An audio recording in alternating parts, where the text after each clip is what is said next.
6,000-এরও বেশি paranormal case তদন্ত করেছিলেন। যে মানুষ ভারতের সবচেয়ে ভয়ঙ্কর বলে পরিচিত, বহু স্থানে রাত কাটিয়েছেন। যে মানুষ অন্যদের ভয় দূর করার চেষ্টা করত, মৃত্যুর কয়েকদিন আগে সেই মানুষটি নাকি তার কাছের মানুষদের বলেছিলেন যে তিনি অদ্ভুত কিছু অনুভব করছেন। আর তারপর ঘটে যায় এমন একটি ঘটনা যা আজও হাজার হাজার মানুষকে ভাবিয়ে তোলে। তিনি ছিলেন গৌরব তিওয়ারি, ভারতের অন্যতম পরিচিত প্যারানর্মাল ইনভেস্টিগেটর। আজ আমরা জানব তার জীবন, তার তদন্ত, রহস্যময় কেস এবং তার জীবনের শেষ কয়েকটি দিনের গল্প।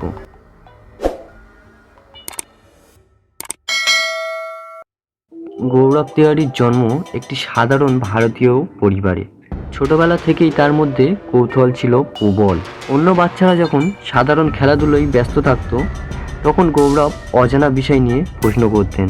তবে তখনও কেউ ভাবেনি যে একদিন তিনি ভারতের সবচেয়ে পরিচিত প্যারানর্মাল গবেষকদের একজন হয়ে উঠবেন। তার প্রথম লক্ষ্য ছিল একজন পাইলট হওয়ার, কিন্তু জীবনের একটি ঘটনা তার আগ্রহের দিক পরিবর্তন করে দেয়। তিনি ধীরে ধীরে অতিপ্রাকৃত বিষয় নিয়ে পড়াশোনা শুরু করেন, বই পড়েন, গবেষণা করেন, আর এভাবেই শুরু হয় তার নতুন যাত্রা। গৌরব বুঝতে পেরেছিলেন যে মানুষের ভয়ের পেছনে অনেক সময় বাস্তব কারণ থাকে। তাই তিনি সিদ্ধান্ত নেন বিষয়গুলোকে বৈজ্ঞানিকভাবে তদন্ত করবেন। এই লক্ষ্য নিয়েই তিনি তার টিম তৈরি করেন। পরবর্তীতে তিনি প্রতিষ্ঠান করেন ইন্ডিয়ান প্যারানর্মাল সোসাইটি। তাদের কাজ ছিল মানুষের অভিযোগ শোনা এবং সেগুলো তদন্ত করা। যেখানে মানুষ ভূত দেখার দাবি করত সেখানে তারা যেতেন, যেখানে অদ্ভুত শব্দ শোনা যেত সেখানে যেতেন, যেখানে কেউ বলতো বাড়িতে আত্মা আছে সেখানেও যেতেন। ধীরে ধীরে তার নাম ছড়িয়ে পড়তে শুরু করলো। টিভি শো, তদন্ত, সব মিলিয়ে গৌরব দ্রুত জনপ্রিয় হয়ে ওঠেন। অনেকে তাকে ভারতের গোস্ট হান্টার বলতে শুরু করেন। তিনি দাবি করেছিলেন তিনি জীবনে হাজার হাজার কেস তদন্ত করেছেন। অনেক কেসে তিনি দেখেছেন যে ঘটনাগুলোর পিছনে বাস্তব ব্যাখ্যা রয়েছে, কিন্তু কিছু কেস তাকেও অবাক করেছিল বলে দাবি করা হয়। এই কারণেই তার জনপ্রিয়তা ক্রমশ বাড়তে থাকে। গৌরব এবং তার টিম বহু পুরনো ভবন, হাসপাতাল, স্কুল ও বাড়িতে তদন্ত চালিয়েছেন। অনেক ক্ষেত্রে তারা প্রমাণ পান যে মানুষের ভয় ভুল ধারণা থেকে তৈরি হয়েছে, কিন্তু কিছু কেসের ক্ষেত্রে তারা স্পষ্ট ব্যাখ্যা দিতে পারেননি। এইসব কারণেই সাধারণ মানুষের মধ্যে তার আগ্রহ আরও বাড়তে থাকে। 2016 সাল সব কিছু যেন স্বাভাবিক চলছিল, কিন্তু কাছের মানুষদের মতে গৌরব কিছুটা বদলে যেতে শুরু করেছিলেন। তিনি আগের তুলনায় কম কথা বলতেন, কখনো কখনো গভীর চিন্তায় ডুবে থাকতেন। পরিবারের সদস্যদের মতে তিনি মানসিক চাপেও ছিলেন। পরে বিভিন্ন সংবাদ প্রতিবেদনে তার স্ত্রীর বক্তব্য নিয়ে আলোচনা শুরু হয়। সেখানে থেকেই জন্ম নেয় নতুন রহস্য।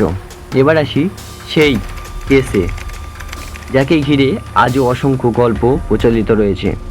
লোকমুখে প্রচলিত কাহিনী অনুযায়ী প্রথমে গৌরবের টিমকে জনকপুরীর একটি বাড়িতে ডাকা হয়। এক কিশোরীর আচরণ নাকি অস্বাভাবিক হয়ে উঠেছিল। পরিবারটি আতঙ্কিত ছিল। প্রথমে টিম সেখানে যায়, কিন্তু পরিস্থিতির কথা শুনে গৌরব নিজেও যাওয়ার সিদ্ধান্ত নেন। লোকমুখে এও শোনা যায় যে সেদিন তার শরীরও পুরোপুরি ভালো ছিল না, তবুও তিনি যান। বাড়িতে পৌঁছে তিনি দেখেন মানুষের ভিড়, উত্তেজনা, ফিসফিসানি। গৌরব পরিবারের সঙ্গে কথা বলেন। তারপর শুরু হয় তদন্ত। কিছু গল্পে দাবি করা হয় যে তদন্তের সময় কিছু যন্ত্রপাতি ঠিকমতো কাজ করছিল না। আবার কেউ দাবি করেন পরিবেশ অস্বাভাবিক ভারী হয়ে উঠেছিল। এরপর গৌরব কিশোরীর ঘরে প্রবেশ করেন।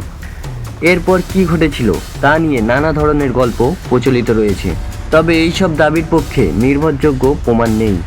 তাই এগুলোকে রহস্যময় লোককাহিনী হিসেবেই দেখা হয়। জনকপুরীর ঘটনার পর গৌরব যেন আরও চুপচাপ হয়ে গিয়েছিলেন বলে অনেকে দাবি করেন। এটি সত্যিই সেই কেসের কারণে ছিল কিনা তা জানা যায় না, কিন্তু পরবর্তী ঘটনাগুলো মানুষকে নতুন করে ভাবতে বাধ্য করে। 7 জুন 2016 সবকিছু বদলে যায়। দিল্লির দ্বারকায় নিজের বাসভবনে গৌরব তিওয়ারির মৃত্যু হয়। খবরটি দ্রুত সারা দেশে ছড়িয়ে পড়ে, কারণ সাধারণ কোনো মানুষের নয়, একজন বিখ্যাত প্যারানর্মাল গবেষকের মৃত্যু হয়েছে। আর সেখানে থেকেই শুরু হয় অসংখ্য প্রশ্ন। মানুষ মন্তব্য দিতে শুরু করেন। প্রথম থিওরি, এটি ছিল সম্পূর্ণ ব্যক্তিগত মানসিক চাপের ঘটনা।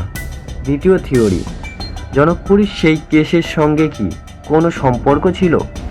তৃতীয় প্রশ্ন, তিনি কি এমন কিছু দেখেছিলেন যা তাকে গভীরভাবে প্রভাবিত করেছিলেন? সব কিছুই কি শুধু কাকতালীয়? এই প্রশ্নগুলোর উত্তর নিয়ে আজও বিতর্ক রয়েছে। পুলিশ তদন্ত শুরু করে। সরকারি তদন্তে অতিপ্রাকৃত কোনো প্রমাণ পাওয়া যায়নি। তদন্তকারীরা ঘটনাটিকে বাস্তব ও পারিবারিক পরিস্থিতির আলোকে বিশ্লেষণ করেন। তবে মানুষের কৌতূহল কমেনি, কারণ রহস্যের জায়গা এখনও রয়ে গেছে। গৌরব তিওয়ারির জীবন ছিল অনুসন্ধানের জীবন।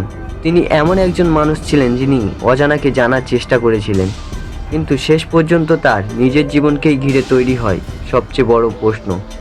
জনকপুরীর সেই কেস কি শুধুই কাকতালীয় ঘটনা ছিল, নাকি এর পেছনে অন্য কোনো ব্যাখ্যা রয়েছে?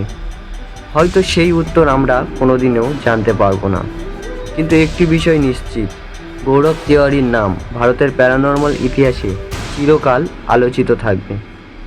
আপনার মতামত কি কমেন্টে অবশ্যই জানাবেন। আর এমনই রহস্যময় ও সত্য ঘটনা ভিত্তিক ভিডিও দেখতে চাইলে চ্যানেলটিকে অবশ্যই সাবস্ক্রাইব করবেন।